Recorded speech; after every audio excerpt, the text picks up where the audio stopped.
a mí me gusta también trabajar para quitar ese paréntesis. O sea, mientras estás en repro, estás viviendo. Uh-huh. Y la repro no puede ser tu vida. Tú tienes una vida y luego la repro que va ahí al ladito de tu vida, pero no puede convertirse en tu vida.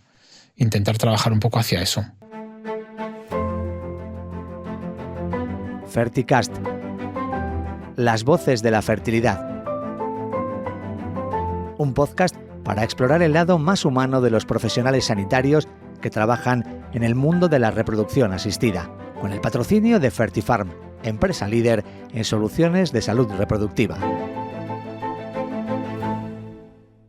Bienvenidos a un nuevo episodio de Ferticast. Hoy tenemos la oportunidad de hablar con un psicólogo, con David González Gerpe, que es un psicólogo especializado en el mundo de la reproducción asistida. David es licenciado en psicología por la Universidad de Educación a Distancia de la UNED y además posee un máster en reproducción asistida por la Universidad de Valencia. Forma parte del grupo de interés de la Sociedad Española de Fertilidad, el grupo de interés en psicología, y desempeña su labor en el centro psicoterapéutico, en el Centro Integral de Psicología y Salud, que está radicado en Madrid. Y además también es responsable de las unidades de psicología en las clínicas de reproducción asistida asistida de Ginemet en Madrid, Bilbao y Oviedo. También combina su labor asistencial con la docencia en el máster de reproducción asistida de la Universidad Autónoma de Barcelona. David, bienvenido. ¿Cómo estás? Muchas gracias, Roberto. Pues nada, encantado de estar aquí con vosotros. Bueno, un placer tenerte aquí, además un placer tener esa visión desde el mundo de la psicología dentro de la reproducción asistida. Y quizás la buena forma de comenzar sería ¿cómo es la visión desde un psicólogo de la reproducción asistida y cómo la psicología puede ayudar en los procesos de reproducción asistida? Bueno, la visión de un psicólogo en reproducción asistida yo creo que es una visión multidisciplinar. Creo que somos una disciplina más dentro de las muchas, ¿no? de ginecología, obstetricia, enfermería, atención al paciente y demás, que es necesaria para ayudar a las familias a afrontar este proyecto tan importante que es en la vida tener un hijo. O sea, tener un hijo, podemos pensar que es de los proyectos más importantes que cualquier persona que desea tenerlos, por supuesto, tiene en la vida, y cuando esto se vuelve complicado o difícil, pues surgen muchos miedos, temores, incertidumbre, angustia, incluso cuadros más severos, ansiedad, depresión, problemas de pareja. Entonces, bueno, creo que somos una pieza importante para ayudar a las familias a transitar por este proceso de la mejor manera posible. ¿Y exactamente cuál es el papel que puede jugar el psicólogo? ¿Cómo puede el psicólogo ayudar a las parejas que están justamente en un proceso de reproducción y que están en un tratamiento en un centro de reproducción asistida? Bueno, nuestro papel es bastante amplio dentro de la reproducción. Por un lado tenemos un papel de apoyo, consejo y orientación, pero también tenemos un papel importante a la hora de tratar otros problemas más severos, como pueden ser problemas de pareja que surgen o que se enfrentan dentro de la reproducción, problemas con los tratamientos médicos, miedo, ansiedad al tratamiento, preocupación, a veces incluso trabajamos con las expectativas de futuro, ilusiones rotas o truncadas. Bueno, es que dependiendo de la familia, dependiendo la situación que traiga y el tratamiento o que tenga que realizar, pues nos podemos enfocar hacia unas cuestiones u otras. Ayudamos a hacer duelos genéticos, a resolver problemas de pareja, a aceptar la realidad de la reproducción, que muchas personas todavía no está integrada en su cabeza, o en la manera en la que entendían que iban a tener a sus hijos. O sea, eliminar miedos, prejuicios, estigma que puede todavía estar en torno a la reproducción. Bueno, además es curioso porque en otros episodios en los cuales hemos hablado con profesionales siempre hablan de ese tío vivo de emociones que sucede en la reproducción asistida y las grandes tensiones que sufre las mujeres y las parejas que están en reproducción asistida.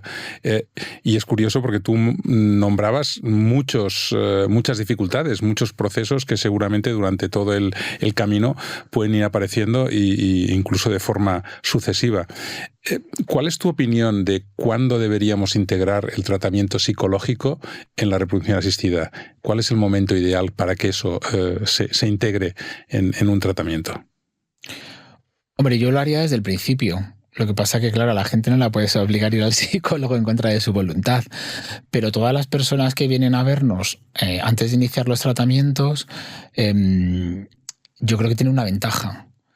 Y es que aquello que tienen que aceptar, aquello que tienen que trabajar, aquello que tienen que integrar, lo hacen de una manera mucho más rápida, lo elaboran mucho más pronto y sobre todo lo elaboran antes de que nazca el niño.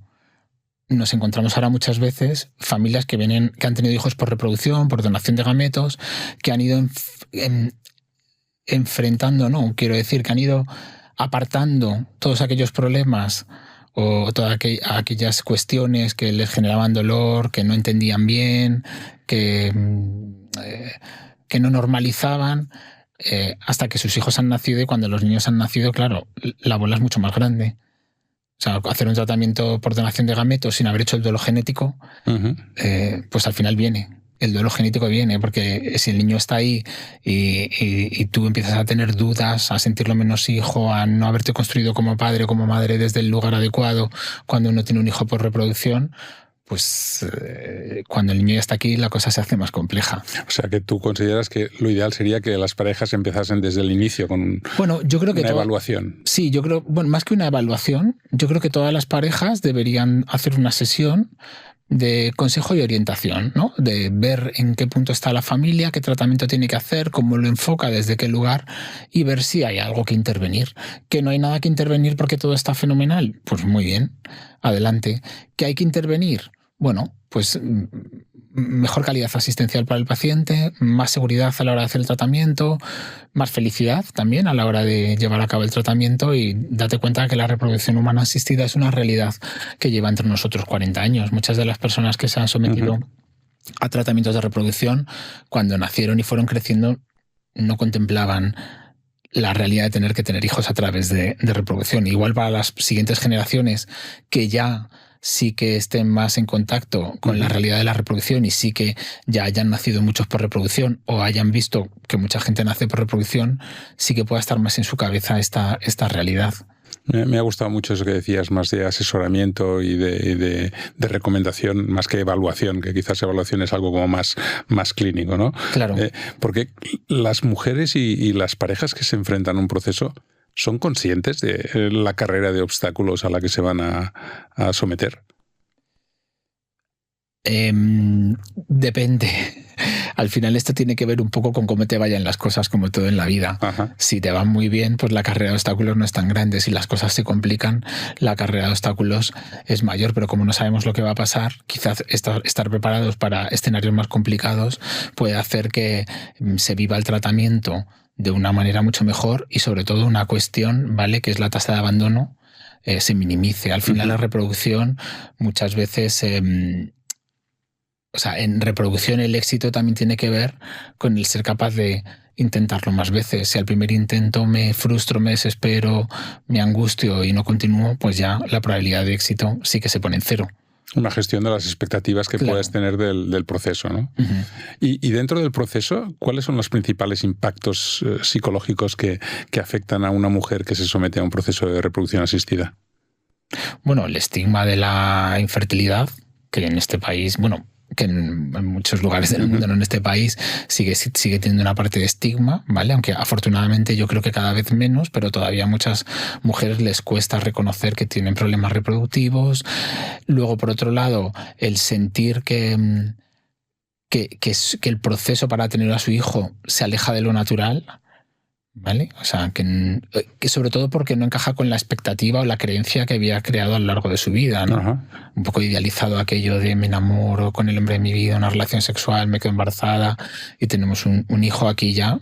Tienen que intervenir médicos. A veces es verdad que las cosas se complican porque se pautan relaciones sexuales con un objetivo más allá de, o sea, no de disfrutar, sino de procrear, y se acaba convirtiendo un poco también en una aversión, ¿vale? Luego muchas veces cuando hay que recurrir a donación de gametos, pues el duelo genético, el aceptar que tu hijo no va a compartir material genético contigo, Esto es un punto importante, que es verdad que en esta cuestión sí que yo creo que todas las pacientes y todos los pacientes que vayan a recurrir a donación de gametos sí que deberían pasar por nuestra consulta para tener esa sesión de consejo, orientación y sobre todo para darles una visión diferente de lo que es ser madre, de lo que es tener un hijo, de lo que implica una donación, y que lo entiendan desde un lugar adecuado donde puedan construir su identidad materna y paterna de una manera correcta.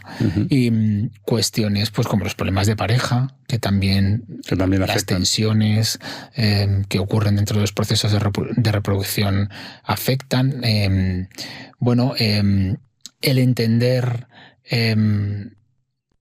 la reproducción como algo natural. Muchos pacientes te dicen, es que yo, mi hijo no es, o sea, tener un hijo así, a veces las creencias religiosas también influyen. Es que Dios no ha querido que tenga hijos y entonces tenemos que trabajar con todas esas ideas, esos conceptos, porque al final, bueno, si las personas son capaces de superar esos miedos, temores y prejuicios, podemos ayudarles a ser padres, pero si no son capaces, pues no podemos hacer nada porque no harán los tratamientos. Y eso, en todos estos procesos que comentabas en el caso de las mujeres, ¿es igual en el caso de los hombres o hay alguna diferencia entre géneros? Bueno, hay diferencias, claro. Generalmente los hombres, generalmente, cuidado con esto, que es que a mí me gusta más hablar de personas que no de géneros. Entonces, bueno, quizás aquí vamos a tirar un poco de prejuicio, vamos a tirar un poco de cómo vemos un poco que los hombres a veces afrontan esto. Es verdad que cada vez eso se invierte más porque los roles de género no están tan definidos como hace años, pero es verdad que los hombres lo afrontan más, si el problema reproductivo es de ellos, lo afrontan más como una falta de masculinidad, con mucho estigma, incluso más que las mujeres, mucho secretismo, ¿vale? Y luego si el problema reproductivo está en la mujer, ellos se ponen un poco de perfil, ¿no? Porque, bueno, sienten que si se vienen abajo no están cumpliendo su papel, que quizás su papel es estar apoyando a su mujer de una manera estoica y sin sufrimiento y dándole el espacio al sufrimiento a ella. Muchas veces esto, a veces las mujeres también lo interpretan como una falta de interés por parte de la pareja, ¿no? O sea, yo estoy aquí sufriendo, llorando y él está ahí como si nada. Luego en consulta vemos que no es real, ¿vale? Que a veces está como sufriendo mucho, pero no desvelando ese sufrimiento, porque mi rol en esto es mantener el tipo o sujetar. Pero vamos, esto siendo muy generalistas, porque parejas hay miles y dinámicas de pareja muchísimas. Sí, nos comentaba, bueno, tú estás aquí primero porque eres un experto en el mundo de la psicología y reproducción asistida, una referencia en nuestro país, y porque también una compañera tuya, Pilar, que estuvo en el podcast, le preguntamos quién le gustaría que viniese y te nombró, ¿no? Y Pilar nos decía una cosa que a mí personalmente me sorprendió mucho, y es que el duelo genético es mucho más difícil en el caso de los hombres que en las mujeres. A ver, el duelo genético es difícil en general porque tenemos una cultura muy genetizada o nos vinculamos mucho a través de la genética.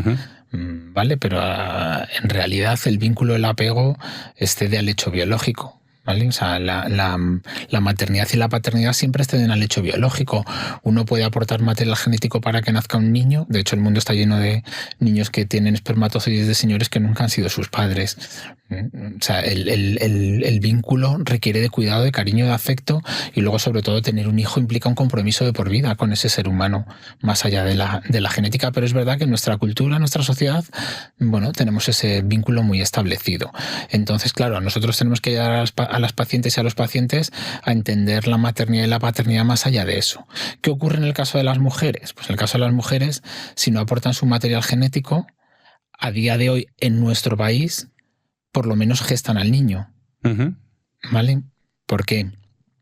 Pues porque aquí la gestación por sustitución, la gestación subrogada no se puede llevar a cabo. ¿Vale? Entonces, bueno, él, si no aporta su material genético, como que se queda más fuera de la ecuación, quiero decir, se queda más fuera del trabajo reproductivo. No, el papel del hombre, más allá de aportar el espermatozoide, poco más tenemos que hacer. No vamos a gestar, y al final gestar a un hijo pues no se gesta con un útero, se gesta con todo un cuerpo, con todo un organismo. Entonces quizás eso, bueno, puede hacer que dificulte más el vínculo, el apego, que llevar un niño dentro y ir viéndolo crecer, pero te digo que esto yo me he encontrado que depende del deseo, depende de las creencias y los valores. Hay hombres que no han aportado su material genético, han hecho un vínculo perfecto con sus hijos, y mujeres que no lo han aportado y el vínculo no ha sido tan bueno o les ha costado mucho más. Lo que sí que es verdad que cuando un hombre no es capaz de aceptar el duelo genético, yo lo que he visto es que enseguida dice no. Las mujeres pueden dudar más. Sí, lo dudan más, intentan trabajar sobre ello, y si luego después de trabajar es que no, pues es que no, pero pueden dudar más. Ellos igual lo tienen más claro desde el primer momento. Bueno, y has dicho una cosa muy importante. Una cosa es el efecto reproductivo, otra cosa es ser padre o ser madre, que va mucho más allá, ¿no? Que va mucho más allá del efecto reproductivo y simplemente de la gestación, ¿no? Que posiblemente eso es lo que a lo mejor las parejas en ese momento no están todavía evaluando, ¿no? Claro, a mí sí me gustaría que las parejas, que si nos escuchan parejas, que entiendo que sí, que nos escucharán, seguro que sí, entendieran, ¿vale? Es que dar la vida a un niño es más allá de aportar un espermatozoide y un óvulo, que entendieran que en el momento que tú decides tener un hijo, aunque sea por reproducción, aunque sea con donación de gametos, tú eres el que pone en marcha toda una maquinaria, todo un mecanismo que va a dar lugar a que un niño nazca. Y si tú no pones en marcha todo eso, ese niño no nacería. Quiero decir, que es una paternidad, una maternidad, como dicen los americanos, intencional, o intended parents, que dicen ellos, que son padres de intención, ¿no? ¿Qué quiere decir esto? Pues que tú has tenido la intención de que ese niño nazca. Habrás necesitado la ayuda que has necesitado, pero la intención ha sido tuya, ¿vale? Y que tú eres el motor de esa vida, porque si tú paras esto, ese niño no va a nacer. O sea, ese óvulo de la donante o del donante pues se juntaría con otro espermatozoide en otro momento determinado, con lo cual sería otro ser humano, ¿vale? Esa gestación que tú vas a llevar a cabo, pues si se gestara en otro útero, pues ya sería otro ser humano diferente. O sea, cada familia, tenga su hijo como lo tenga, va a dar lugar a un ser humano único, distinto y diferente. Y ahí es donde tenemos que trabajar con las familias la proyección. Claro. Porque todos proyectamos en nuestros hijos creencias, anhelos, valores, frustraciones, ¿vale? Propias o familiares. Y entonces es importante trabajar muy bien esa parte también, ¿vale? Para que entiendan que además cuanto menos proyectemos en los hijos, mucho mejor. Pues mucho mejor. Mucho mejor, que sean lo que tengan que ser ellos, ¿no? Darles las oportunidades.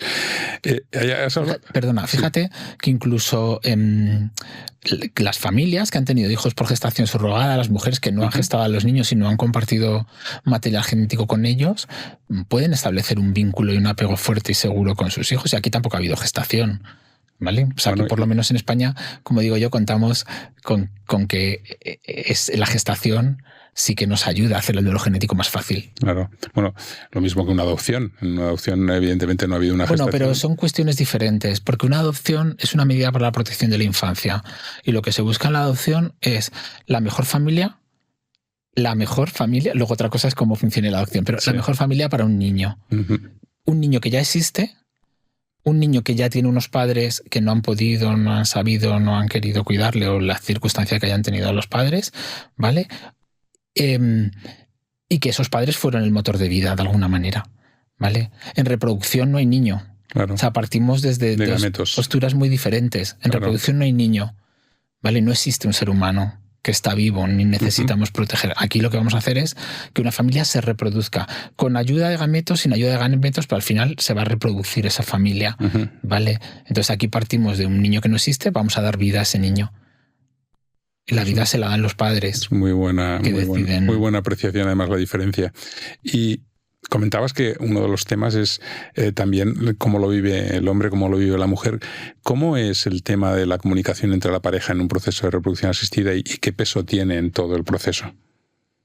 Es que claro, depende del momento, porque podemos empezar con una comunicación muy buena, muy fluida, y si las cosas se van complicando y el burnout va afectando más a uno que a otro, podemos acabar con una comunicación mucho más complicada. De entrada podemos tener una comunicación complicada que si la vamos trabajando en consulta se pueden llegar a negociación, equilibrios y que sea más fácil. Podemos tener una comunicación muy buena al principio y luego muy buena al final.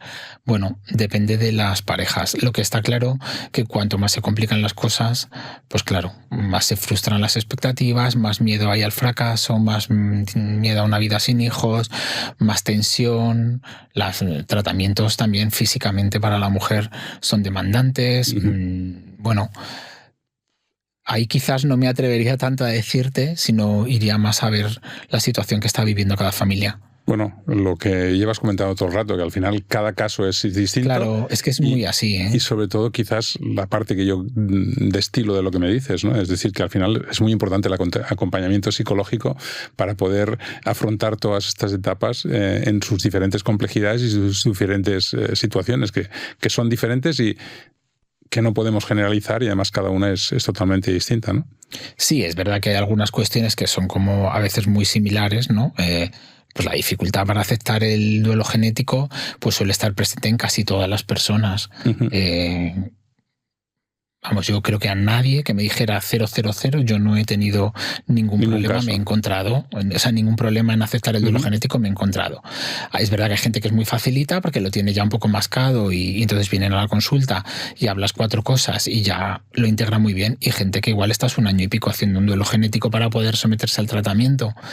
Pero así de gente que digas de entrada no ha tenido ninguna duda, ningún temor, ningún miedo con, por ejemplo, esta cuestión, pues no he tenido, no he visto. ¿Y qué papel juega ese concepto que ahora está tan de moda, que es la resiliencia de los pacientes a todo el proceso? ¿Qué importante es la resiliencia de los pacientes que abordan una...? Bueno, la resiliencia es lo más importante, no solo en reproducción, en todo en general. O sea, cualquier problema que pueda tener uno adaptativo o psicológico, yo qué sé, pues que te despidan del trabajo, que se muera un familiar, que tengas dificultad reproductiva, que tengas una ruptura de pareja. Hombre, pues cuanto más resiliente eres, más capacidad tienes de volver a tu estado original o casi original antes, porque todo nos cambia un poco, ¿eh? O sea, la resiliencia no es aquel muelle que vuelve a su estado completamente original. El mismo estado, no, pero bueno, un estado de equilibrio, ¿no? Vamos a regularse. A mí me gusta más que de resiliencia hablar de regulación, ¿no?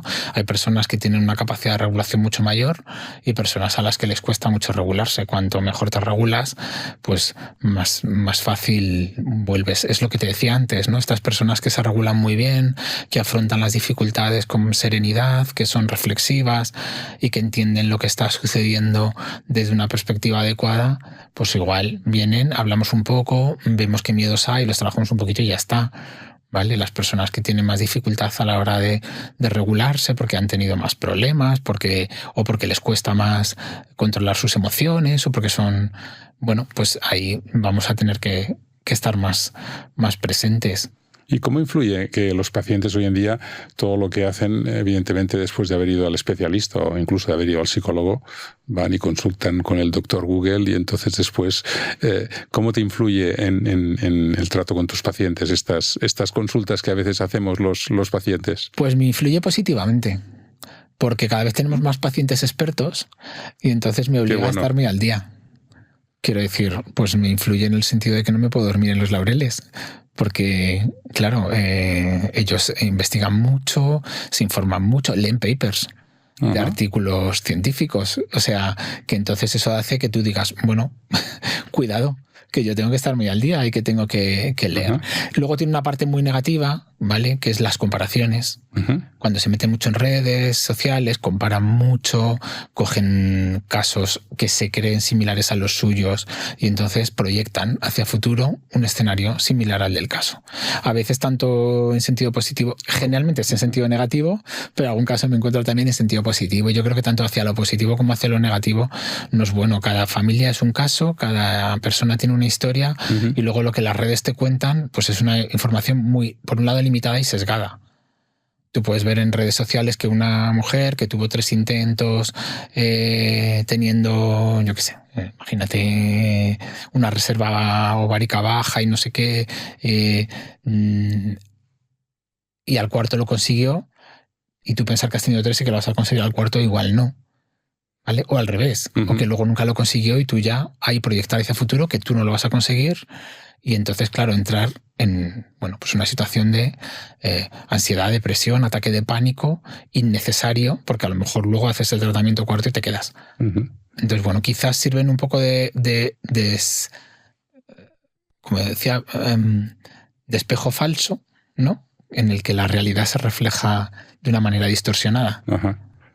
Cuéntanos algún caso especial que hayas tenido que pueda ilustrar a lo mejor un poco esto, que a ti personalmente te haya marcado, te haya impactado.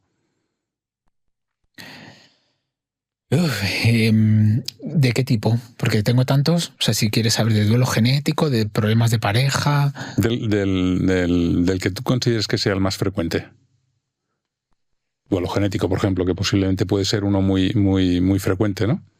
Duelo genético es uno muy frecuente. Bueno, y tuve una paciente PAS, paciente altamente sensible, que me costó 1 año y pico conseguir hacer el duelo genético con ella. Fue de los más difíciles porque era una paciente que se desbordaba mucho cada vez que intentaba, o sea, que pensaba en hacer el tratamiento y demás, ¿vale? Luego tenía muchos miedos también a nivel social, de aceptación, ¿no? Porque no terminaba de verse madre desde ahí, sobre todo porque yo creo que su sistema límbico se apoderaba más de su corteza prefrontal, por lo que te digo, porque era una paciente altamente sensible y le costaba mucho, y luego por cuestiones familiares, de creencias y valores de la familia, ¿no? Y bueno, fue un caso muy bonito porque es verdad que fue una paciente muy difícil, que tuvo un embarazo complicadísimo. O sea, yo ya era como aquello de no puede ser que una paciente con un caso tan difícil, que haya costado tanto decidirse, tenga un embarazo tan complicado. Sin embargo, fíjate, la parte física del embarazo, un embarazo horrible, vomitando muchísimo, hasta el 6º mes, con mucha sintomatología y demás. Sin embargo, eso no fue, o sea, para ella eso no fue... No fue ningún problema. Ningún problema. Lo gestionó fenomenal. Luego tuvo al niño y ahora están para tener otro. Y fenomenal. De hecho, ahora cuando hablo con ella me dice, es que no puedo entender cómo yo podía ver las cosas así. Claro, ahora ya no tiene el duelo genético, es decir, eso ya lo ha superado, le costó mucho, pero una vez superado...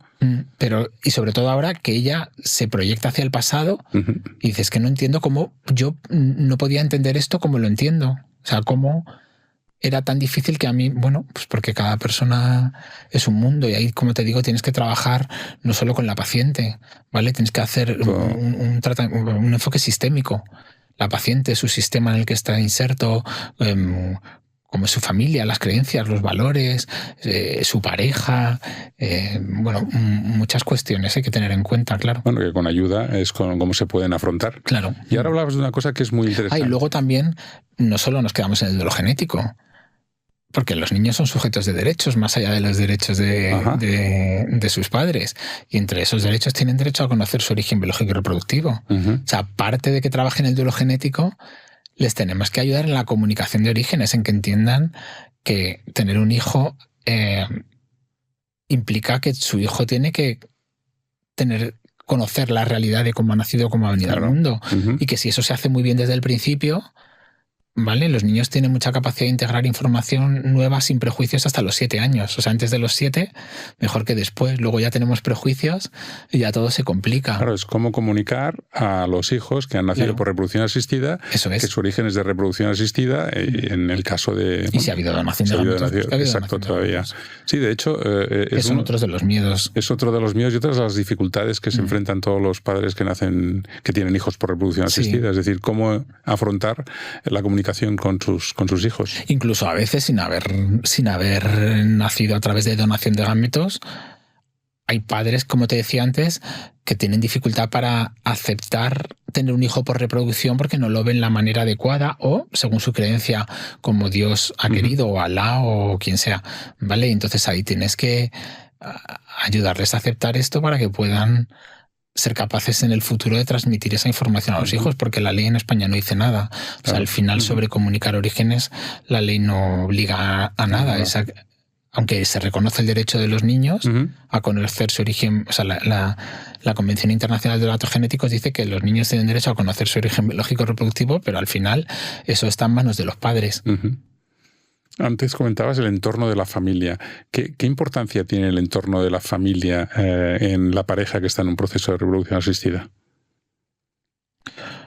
Hombre, somos seres sociales y la familia extensa quizás es el lugar del que todos venimos, donde las cosas se graban con más fuerza en nuestro cerebro. Todo aquello que se imprime en nuestro cerebro desde pequeños tiene mucho más impacto que cuando las cosas se imprimen de mayores. Los vínculos, los apegos, los afectos, las creencias, los valores, los prejuicios, los traumas que vienen de ahí, no solo en reproducción, en psicología en general, son los más difíciles de trabajar y los más difíciles de ayudar a la gente a liberarse, ¿no? Porque, como te decía, todo eso se graba en nuestro cerebro de una manera muy fuerte.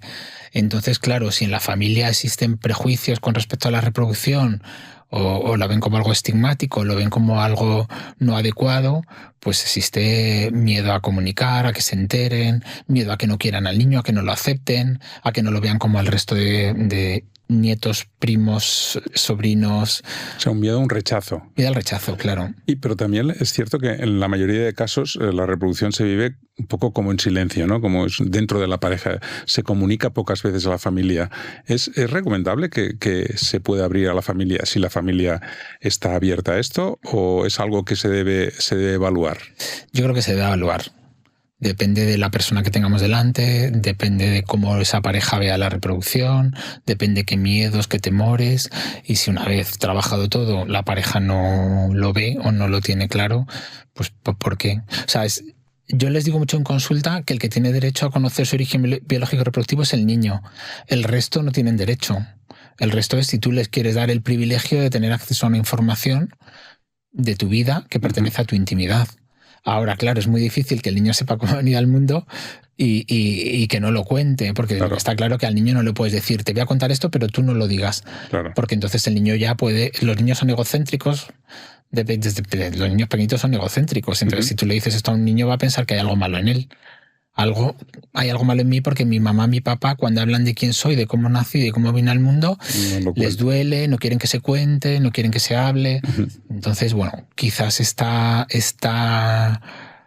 parte hay que equilibrarla, ¿no? Hay que ver cómo manejarla, pero desde luego a mí me parece que la familia extensa derecho no tiene más allá del deseo que uno pueda tener. También es verdad que cuando uno resuelve sus miedos, sus temores, sus prejuicios y se los elimina, eso desaparece. O sea, el miedo a lo que piensen los demás acaba desapareciendo. O sea, que al final son temores propios que tenemos nosotros. Sí, yo siempre digo a las familias que hay que trabajar con ellos, no con los niños. El niño no ha nacido, no tiene prejuicios, no tiene temores, no tiene miedos. Los tienes tú. Antes de que nazca el niño, tenemos unos meses estupendos para que cuando venga tú puedas no tener esos miedos, esos temores, y entonces si tú no los tienes, no se los vas a transmitir.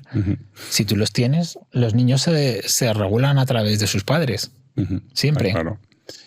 Y los amigos, cuando tenemos algún amigo que está en un proceso de reproducción asistida, normalmente el entorno de amigos, a veces hacemos cosas que no son las correctas. Muchas veces... ¿Qué es lo que no deberíamos hacer? ¿No? Porque quizás lo que deberíamos hacer a lo mejor es más complejo, pero ¿cuáles serían las pautas para decir cómo tenemos que tratar a esa pareja que nosotros sabemos que está en un proceso de reproducción asistida para poder ayudarlos y no interferir en el proceso? Pues yo creo que es importante no preguntar. Si no te dicen, claro, tú no preguntes. Si no te dicen, tú no preguntes. ¿Por qué? Pues porque no sabemos en qué situación está la pareja, cómo lo está viviendo, qué impacto tiene. Muchas veces las familias, cuando están en procesos reproductivos, no consiguen quedarse embarazados y se quedan embarazados amigos o familiares, se aíslan. El aislamiento a veces es un punto importante en las parejas en reproducción. ¿Por qué? Pues porque eso les pone muy mal, les entristece, tienen sentimientos de inutilidad, de que los demás lo consiguen y ellos no, y entonces a veces se distancian socialmente para que no les pregunten, porque si les preguntan les revuelve, ¿vale? Y bueno, y luego ya sobre todo cuestiones ya más íntimas o personales creo que no se deben de preguntar nunca, ¿no? Como si están usando donación de gametos, si están haciendo no sé qué técnica o no sé qué otra. O sea, las familias tienen que contar lo que quieran y cuando quieran, si quieren. Y si no, pues hay que ser cuidadoso con eso. Sí, correcto, porque muchas veces sin querer creo que el entorno puede hacer mucho daño. Lo que pasa es que a veces es verdad que es sin querer y cómo gestionas eso. Hay padres o tíos o primos que no saben de la dificultad reproductiva y bueno, ¿y para cuándo vosotros os animáis y tal? Y a lo mejor llevan 5 intentos 4 abortos y pues la pregunta... Está claro que eso es lo que no hay que preguntar nunca. Destroza. Entonces yo creo que ese tipo de preguntas, si podemos evitarlas... Y cuando sabemos que ha habido un proceso y ha habido un fracaso reproductivo, ¿cómo podemos confortar a esas personas, a esas parejas, a esas mujeres, a esos hombres? Bueno, yo creo que hay que fomentar la esperanza y la ilusión. Es verdad que hay que hacer ese duelo, ese mini duelo. O sea, no solo hacemos un duelo cuando se nos muere alguien, hacemos un duelo en muchas situaciones de la vida, ¿no? Cuando tenemos una pérdida de salud, cuando tenemos una pérdida de un embarazo, cuando nos echan del trabajo, cuando nos divorciamos, cuando nos deniegan una beca, yo qué sé. O sea, hay duelos más grandes, más pequeños, mini duelos. Cuando hay una pérdida... Muchas veces este tipo de pérdidas perinatales, betas negativas o incluso abortos tempranos y los más tardíos, ni qué decir tiene, se viven como auténticas pérdidas, auténticos duelos. O sea, he perdido un hijo, la sensación, el sentimiento es de he perdido un hijo. Entonces yo creo que hay que dar espacio al principio para el elaborarlo, para la aceptación. Hay que dar ese espacio para llorarlo, echarlo de menos, aceptar que sea ido, que no va a estar, que no va a venir, y validarlo como un duelo real. No aquello de, bueno, no te preocupes, si el mes que viene lo vuelves a intentar y ya está, bueno, ya, pero es que ahora mismo acabo de perder un hijo, ahora mismo acabo de tener una beta negativa, que para mí es embrión, que está ahí, que está congelado, es mío, es parte de mí, estoy vinculada o vinculado ya con él. ¿Vale? Entonces yo daría primero espacio para esas emociones, ¿vale? Y luego poco a poco, pues las siguientes semanas ir trabajando la recuperación, la aceptación y la ilusión por el siguiente tratamiento. Hacer los tratamientos de reproducción desde la desilusión y desde la visión de que no va a tener éxito es muy difícil. Y yo intento siempre como fomentar un poco eso, la ilusión. ¿Vale? Claro. Y el no anticipar. Bueno, vamos a ver qué pasa, no anticipemos, vamos a intentar estar más optimistas. No, porque yo ya me preparo por si es que no. Pero no es verdad, porque luego viene el no y viene el palo. Claro. Entonces vamos a esperar al palo cuando haya que llevárselo y hacer el duelo cuando haya que hacerlo, pero no vivir desde que entro en el tratamiento hasta que termino en el palo o en el duelo permanente. A veces los tratamientos se ven como un... ¿Te acuerdas aquel anuncio que decía KitKat? Un ligero paréntesis. Sí, exacto. Pues es como eso, ¿no? Mi vida empieza en repro, se hace un paréntesis y hasta que no tengo un hijo o acaba la repro, no se cierra ese paréntesis. Entonces, a mí me gusta también trabajar para quitar ese paréntesis. O sea, mientras estás en repro, estás viviendo. Y la repro no puede ser tu vida. Tú tienes una vida y luego la repro que va ahí al ladito de tu vida, pero no puede convertirse en tu vida. Intentar trabajar un poco hacia eso. ¿Y cómo les podemos aconsejar a las parejas que están para que reduzcan la ansiedad, el estrés que lleva todo este proceso? ¿Qué recomendaciones les das tú en consulta? Lo primero, que esto no es un sprint, que en muchos casos es una carrera de fondo, ¿vale? Y que es ir sorteando obstáculos, ¿vale? Que hay un camino reproductivo en el que hay que ir avanzando y subiendo escalones. Cuantos más escalones seamos capaces de subir y menos prejuicios tengamos y más dificultades seamos capaces de sortear, pues más fácil que tengamos posibilidad de éxito, ¿vale? Luego que intenten vivirlo con ilusión, ¿vale? Como te he dicho antes, o sea, y que no anticipen un escenario catastrófico, que no se metan en redes sociales, que se centren en lo que les dicen sus médicos, ¿vale? Que confíen en el equipo médico y si no confían, pues que cambien de equipo médico, pero que es muy importante confiar en el equipo médico y luego, bueno, pues que pidan ayuda. Y luego, hombre, si las cosas se disparan mucho, que a veces también ocurre, ¿vale? Pues yo a veces derivo al psiquiatra. Para si hay que tomar algún tipo de ansiolítico, antidepresivo. Bueno, hay algunos que son compatibles con los tratamientos pero hablamos ya en situaciones en las que estamos muy disparados. Sí.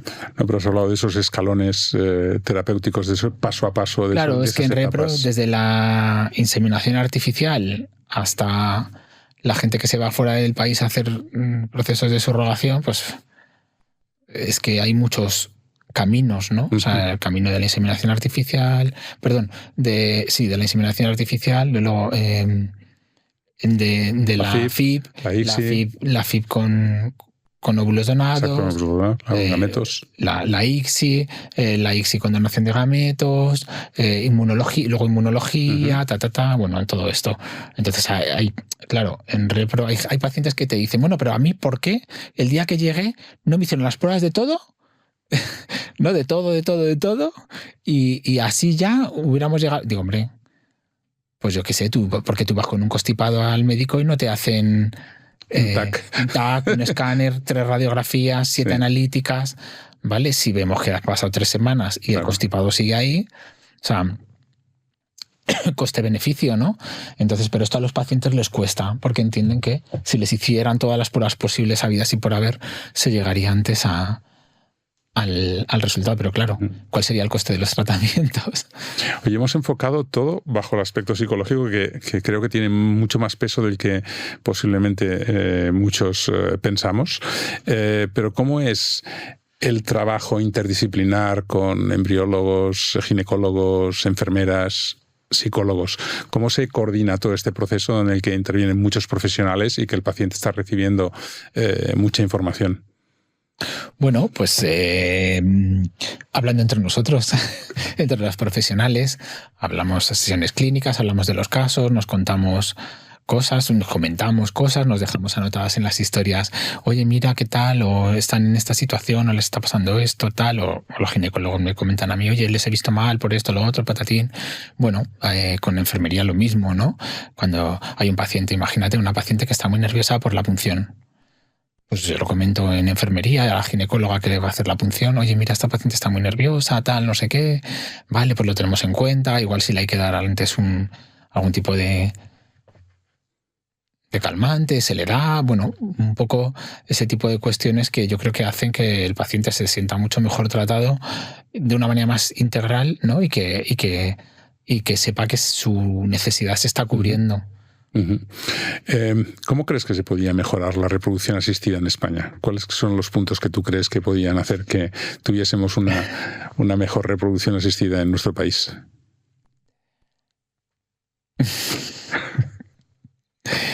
A ver, todo el mundo está muy contento con la ley de técnicas de reproducción humana asistida, ¿vale? Del 2006. Yo creo que hay que darle ya una vuelta. Bueno, de hecho, fíjate, ahora que comentas esto, en uno de los últimos podcasts lo que decían es que la ley es de hace ya 20 años y que posiblemente necesita una actualización porque hay muchos procesos que en el 2006 no existían, ¿no? Sí, que evidentemente han cambiado muchas cosas. Yo creo que hay muchas cuestiones que hay que cambiar, hay muchos procesos. Yo creo que es una ley no voy a decir que esté mal hecha, creo que está bien hecha, pero a grandes rasgos, con lo cual en muchas cuestiones deja mucho vacío. Nosotros en la práctica clínica diaria tiramos muchos de las guías de práctica clínica de la Sociedad Española de Fertilidad, ¿vale? Al final tenemos que revisar guías de la SRM, de la ESRE. Bueno, vamos a ir mirando cosas, pero bueno, yo sobre todo en mi práctica intento centrarme más, sobre todo en lo que se hace en España, en lo que se va publicando en la Sociedad Española de Fertilidad. Porque la ley tiene vacíos, que en muchos supuestos no sabes qué hacer o cómo actuar. Porque, lógicamente, como decíamos, es una ley de hace 20 años, donde no existían muchas de las intervenciones que ahora mismo se realizan, y donde incluso algunas valoraciones como los gametos, el gameto masculino tiene el mismo tratamiento que el femenino, etcétera. Ahora mismo tenemos bancos de embriones, tenemos bancos de óvulos que no sabemos muy bien qué se tiene que hacer con ellos, etcétera. Tienen que dar una solución porque el número va aumentando, y cada vez... ¿Y en el ámbito psicológico? ¿Qué podríamos mejorar? Y con respecto a algunas de esas cuestiones, yo creo mucho en la autonomía del paciente. El otro día, me parece que fue Rocío Núñez en la página de la SEF colgó un post desde el grupo de ética. Tenemos que considerar más la autonomía del paciente y, bueno, yo soy empoderar más partidario de que hay que darle al paciente más capacidad de decidir sobre sus gametos, su material genético, bueno, y otras cuestiones. Pero no vamos a entrar en mucha polémica. Bueno, se pueden mejorar muchas cosas. Sí, duda. Siempre, claro. Está claro. Oye, Claro, estar todo el día cuando estás trabajando en reproducción asistida sobre los problemas que tienen las parejas y todas estas dificultades, al final te lleva una carga psicológica también a ti, para casa. ¿Cómo haces para desconectarte y poder no llevarte a casa todos los problemas que estás viviendo con las parejas? Porque además son muy emocionales, con una carga emocional muy fuerte. Pues práctica clínica debe ser, no sé decirte, porque es verdad que lo hago muy bien. O sea, en el momento que entro en mi casa... ¿Tienes compartimentos estancos? Sí, hombre, si tengo una urgencia y tal, pues la atiendo y demás, pero no me quedo ahí enganchado. Quizás eso, fuera de la repro, lo aprendí muy bien con pacientes con ideación suicida. ¿Sabes? Esto, o sea, haber tenido situaciones como mucho más graves y más complejas en el pasado, sí que es verdad, al principio cuando empecé a pasar consulta y me venían pacientes con ideación suicida, yo me iba a casa y madre mía, a ver si se me va a suicidar esta persona y tal y cual. Entendí al final que el cargo lleva la carga y que yo no soy Dios y llego hasta donde llego, y que si eso ocurría, pues que forma parte de la profesión que he elegido, ¿no? Entonces ahí aprendí a separar mucho lo profesional de lo familiar, y creo que está muy bien porque si no te come. Efectivamente es una profesión que tú te regulas muy bien, ¿vale? También te digo que ha habido casos que me han preocupado especialmente, casos que algún día pues, he estado más inquieto, o por la noche en la cama le da alguna vuelta, o por la mañana en la ducha cuando me levanto, que suele ser como el momento en el que pienso mucho, ¿hoy a quién tengo? Y entonces de ahí como un poco vuelta aquello que se me atranca un poco, que tengo que repensar. Pero no me pasa muy... O sea, cuando empecé a pasar consulta me pasaba más, pero ahora me pasa poco. O sea, lo tengo muy controlado. O sea, sabes muy bien separar el ámbito personal del profesional, y cuando llegas a casa sabes desconectar. No quiero tirarme el rollo de que soy súper... No, o sea, he hecho un camino, pero claro, ya a mi edad y después de haber tenido todo este recorrido, eso sí que lo veo que está bastante afianzado. Ya lo tienes bastante fácil, o sea, digamos, por lo menos sistematizado. Sí, pero entiendo que para los nuevos psicólogos no es fácil, ¿eh? De hecho, la gente más joven a veces te pregunta esto, ¿pero y tú cómo haces y tal? Y entonces, bueno, pues les cuento un poco esto, aceptando que no eres Dios, aceptando que tienes vida más allá de tu trabajo, y entendiendo que tienes que aprender a separar y no llevártelo. Sí, porque además tú de hacer la parte de tratamiento de pacientes, también haces la coordinación de otros centros con psicólogos en otras ciudades, incluso de España, con lo cual la problemática se puede multiplicar por N, ¿no? Claro, ahí por eso te decía que muchas veces tenemos que tirar más de guías de práctica clínica que de ley, claro. ¿No? Porque la ley no dice nada, o hay un vacío ahí, o es muy generalista, y a la hora de pensar cuestiones, pues tenemos que ir más a las sociedades científicas, que es donde porque tampoco, o sea, quiero decir que tenemos que pensar en el beneficio del paciente, y siempre tenemos que dejarnos guiar por un poco el consenso de los profesionales. Sí, el estado del arte, las nuevas publicaciones que aparecen, las novedades que aparecen, las guías que puede haber, como decías, ASRM, ESRE o la SEF, que pueden ser una referencia muy importante para poner como protocolos de trabajo, ¿no? Dentro del centro. Eso es. Sabemos desconectar, pero para tú evadirte, ¿cuál es ya un aspecto mucho más personal? ¿Tú cómo haces para evadirte? ¿Qué es lo que haces cuando no estás haciendo psicología clínica? A ver, yo... mi familia para mí es fundamental. Yo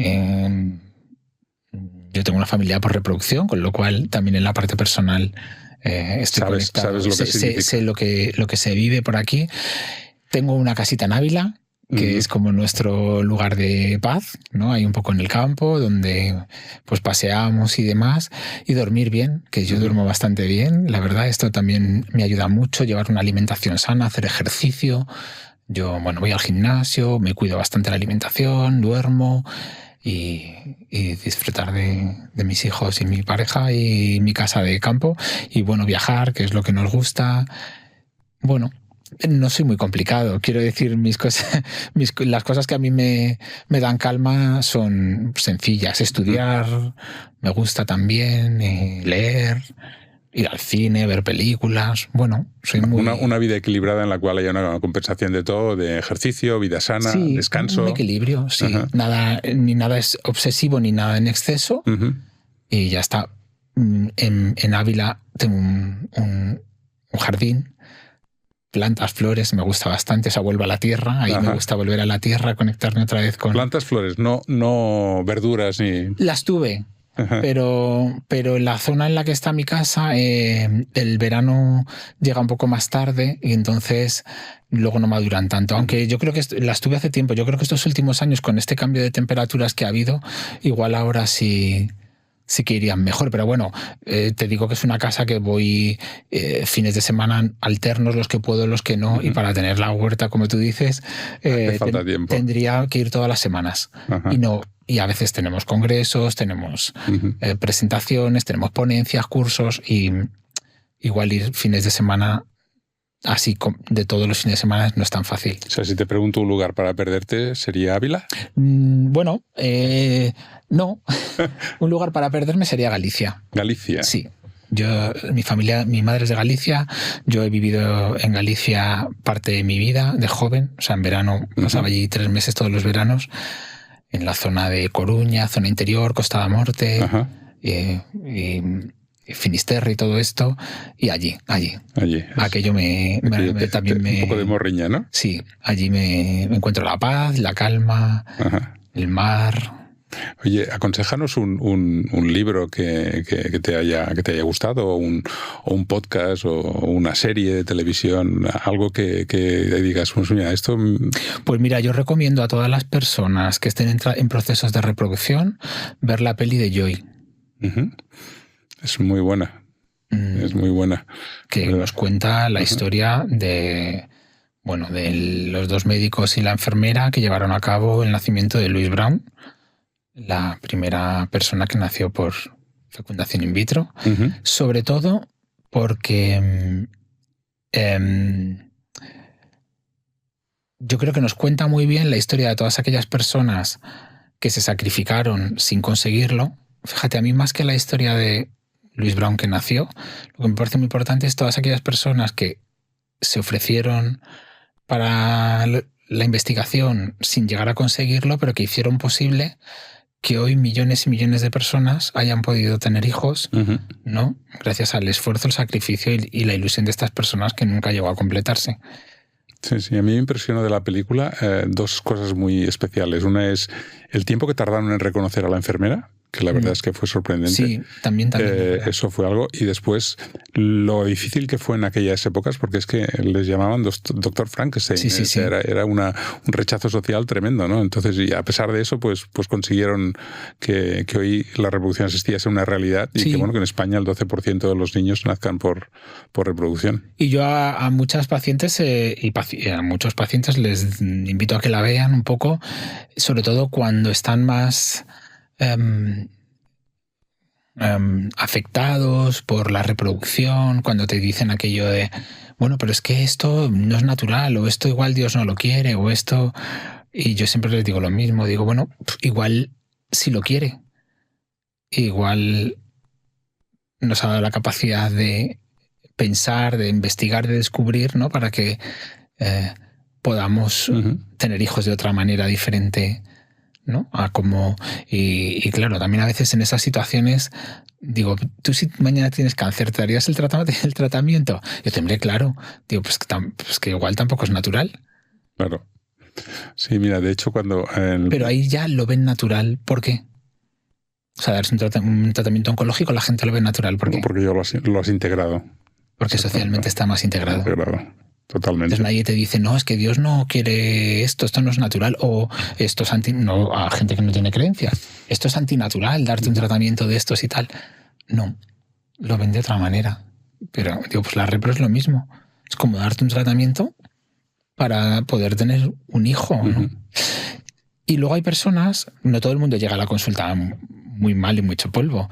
También hay que decir que hay personas que llegan a la consulta más que como una puerta que se cierra, como una puerta que se abre. Porque igual ya conocían su problema de fertilidad y entonces vienen...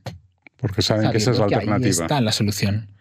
Entonces, claro, vienen... Claro, el enfoque es muy diferente. Muy diferente, sí. La actitud es muy importante. Eso es. La actitud es muy importante.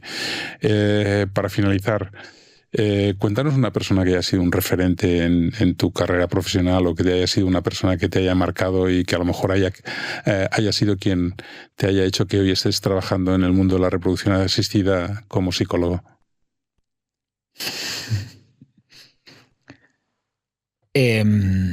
Bueno, mis hijos son las personas que me hicieron trabajar hoy en día como psicólogo de reproducción, ¿eh? Cuidado. ¿Tus hijos son el motivo por el que te has dedicado a esto? Sí, porque yo hasta que no los tuve a ellos no fui consciente de las dificultades que implicaba la reproducción, y ahí fue cuando decidí formarme en esto y empezar a trabajar en esto. Pero luego mucha gente ha sido para mí un referente.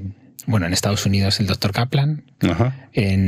Aquí en España mi profesora y tutora del máster, Pilar Dolz, que es la psicóloga del IBI Valencia.